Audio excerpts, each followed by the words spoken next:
Ellis Cinema back. Another dish. How we doing out there? Good, great, grand, and wonderful. If you saw the most recent post and you were lucky enough, because I just deliver just incredible interviews, and I'm humble too. A Ghost Waits. That me and MacLeod got on the mic yesterday, and I told you it was going to be a series, and we are going to be continuing that series. So we got part 2 of my evenings waiting for ghosts. Yep, it still doesn't roll off the tongue like I would like to. Evenings waiting for ghosts. Why don't you just make it evening, Sean? An evening waiting for ghosts, because it's not just one evening, it's multiple evenings. I got an interview today and tomorrow and the next day and the next day. It's multiple evenings. So it's evenings waiting for ghosts, and today is part 2. So if you happen to skip the first part, and you are just tuning in because you were like, hey, I know your next guest and I only want to listen to her, I don't want to listen to anybody else, well, then let me tell you what A Ghost Waits is about.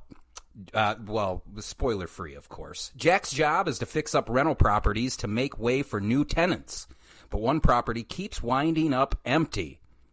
Tasked with discovering why and fixing the issue, Jack meets Muriel, a ghost. Muriel's job is to haunt the home and keep it vacant. Now, Jack and Muriel should be enemies, but they find they have a great deal in common, pulse notwithstanding. Ayo, I told myself I was going to cut that out. Even in the first show, and yet here I am doing it again. But I mean, it is on the website. It is part of the synopsis.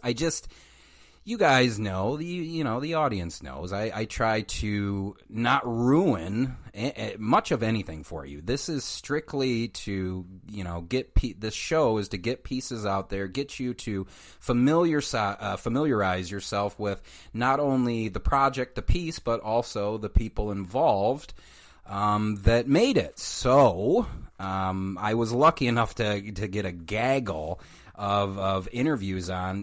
Part 2 today, I was able to get the villain. And yes, I know what you're thinking, guest. You're like, well, villain seems a little thick because of the screen time. I disagree, guest. I disagree. I was able to get the villain on the show today, Sydney Vollmer, who plays Rosie. Sydney, thank you for joining the show. How are you? Oh, thank you for having me. I'm great.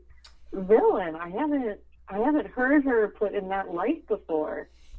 So you want to know what I have in parentheses, and this is no joke, or negative energy. Because that's a good way to put it. I have been known to be called that. What's that? You have been known to be called that before? Sure, in some scenarios. Oh, and here I was thinking, hey, it would be nice to meet all of you people one day. Well, I can check one off the list because one has negative energy.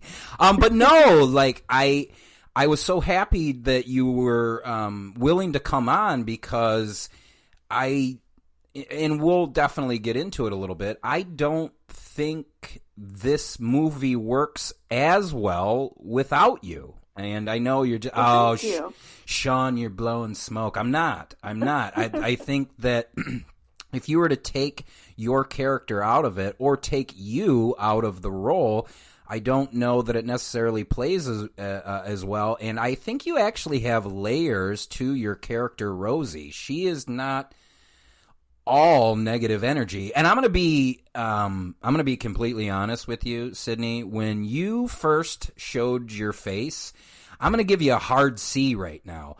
I thought, we need to get this cunt out of here, because she is going to ruin this love for these two, and it cannot happen, Sydney. It cannot happen. Oh, I'm glad I evoked such strong emotions. I really am. Yeah, you did too. I went, somebody needs to get her out of here. Where's Miss Henry? Miss Henry messed up. Get her out of here. Muriel doesn't need her.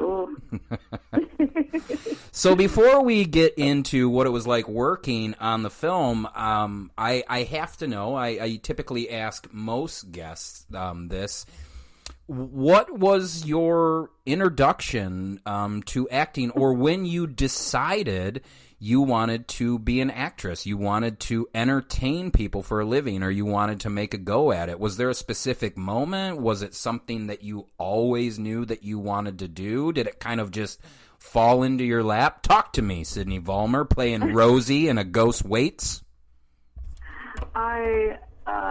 I wish that it fell into my lap, and I guess in a sense it sort of did, because I don't have any formal training, I suppose. I didn't go to school for this.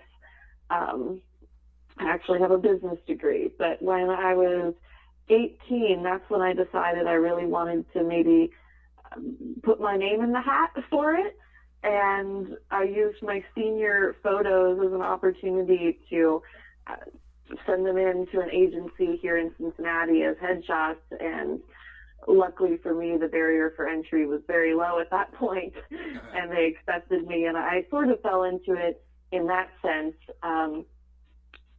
But I think when I knew it was something I wanted to do was from a young age. I remember being in Kmart, of all places. R.I.P. They're not really around anymore. Yeah, R.I.P. And there was this sign up by the shoe department, and it was a sweepstakes to get in to an episode of Seventh Heaven. But you had to be like wearing Kmart clothes, and you had to send in a picture and why you wanted to be on the show. You know, I had everything answered in my head, but I wasn't old enough. I think you had to be like 13 and I was 10 or something like that. Oh man, that sounds like my first trip to Cedar Point. Like, no dude, you can't get on this ride, go home. I know you want to, but you're just not big enough. Not yet, buddy.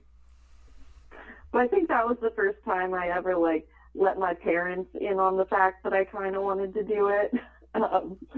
But I always did the talent shows at school, and I was in plays in high school. Not musicals, but plays. 'Cause the singing side, not so much. Okay, well that's I did not sing either. MacLeod and I were talking yesterday. We both actually were. I shouldn't say got our start on stage, but we definitely have done stage acting. And so I since you brought it up, I got to ask, what do you prefer? The stage? Do you prefer being in front of the camera or on stage? So, you know, I definitely thought that I preferred being in front of the camera, and I was just getting back into trying to do plays as soon as COVID hit. So I hadn't done a play since college, and so it's been a few years now, and I can't tell you truthfully what I think. I will say that in listening to your interview with MacLeod, every time I hear MacLeod speak, I just think, man, what an amazing person.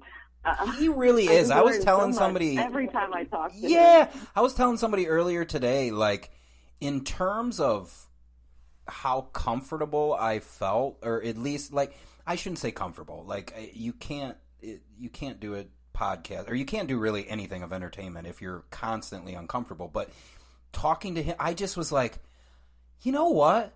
What a great dude. What a great guy. Yeah.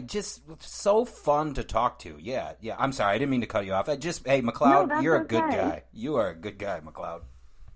He really is. And he was talking about how he loves acting because it's all a rehearsal period, like for film anyway. And me personally, the reason I didn't like theater so much was because I felt like it was all rehearsal. Okay, right, I didn't like having that much of my life taken up by one specific thing. I didn't like reworking it so frequently. Whereas with film, it feels more organic in a way, where you show up and there's more pressure. It's more time sensitive, I think. And so that's what draws me to it. I guess I feel like I have a little bit of attention deficit. And so I don't want to commit too much of my life to one play, 3 months working on one thing like that, but film is always fun. Just a completely you meet different new ballgame. people every time. Yeah. It's just, I'm with you. I think, kind of like I had mentioned with the show with MacLeod, I guess when you really break it down, I like to be able to make mistakes. That's my thing. I mean, you are 100% right. Like going into rehearsal for a play, I've always told people I compare it as in like a fighter going into a fight. Like if you do it right, the hard part was the practice, whereas it's not, that you can't say that necessarily for filmmaking or for being in front of a camera, but the hard part was always the practice. Like the gratification is when you actually get out on stage in front of audiences. And but Big Bird said everyone makes mistakes, and sometimes I make mistakes, and I'd rather do that in front of a camera than in a stage full of people. Luckily, I didn't have that happen to me while I was on stage, but believe me, the fear was there. The fear was there, and I'm not thinking about my lines, and I'm not thinking about my character. I'm thinking, oh my God, what if I botch this for everyone? This will be terrible. Which makes it not an enjoyable experience for anybody. No, not at all. And then before you know it, the director's like, we can get somebody else. You don't have to do this anymore. Thanks for playing. Thanks for coming. I will say though that I do a fair amount of improv, and so I get the gratification of being on stage without having all of that rehearsal period. So do you do like any improv in Cincinnati, or around in the area? You do? Yeah, I'm actually with two companies. There are 3 big companies, or bigger relatively, I'd say, for Cincinnati, and I'm with Improv Cincinnati, and I am a teacher there as well as a performer, and I also do some work with Comedy Sports, which is a national, well, I guess it's a worldwide chain. Yeah. No. So, yeah, I do one family-friendly and one that doesn't have to be family-friendly. That's awesome. I didn't know that. When I was going through some of the interviews with you on there, because this was your first independent feature, right? Yes. And you had done extra work prior to this, right? I had, and I had also had a small role in a film called Goat, and it was one of those things where it had been a speaking role, and then maybe it wasn't going to be, and then they threw us a few lines, and they ended up getting edited out, but I did have the experience of it. Gotcha. It's so weird to think that this would, because now you've accumulated some credits since A Ghost Waits. You've accumulated several. You've been on a TV show. You've done multiple shorts. It's just so wild to me. Movie magic, babe. Movie magic. This was shot in 2016. It premieres. It premieres in Fright Fest, Glasgow in 2020, and it's being released in 2021. It's wild how movies kind of find their way, as they say. Isn't it amazing? And I think that that's just a credit really to how hard Adam and MacLeod have worked for this and pushed for it.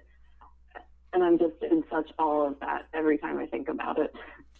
Yeah, they just seem like really good people, but we will get into that in a second. So yeah, we'll touch on that later. So I guess I know that you've already talked about it, but I think that my audience would find it fascinating and also giggle. I would love you to regale me the introduction to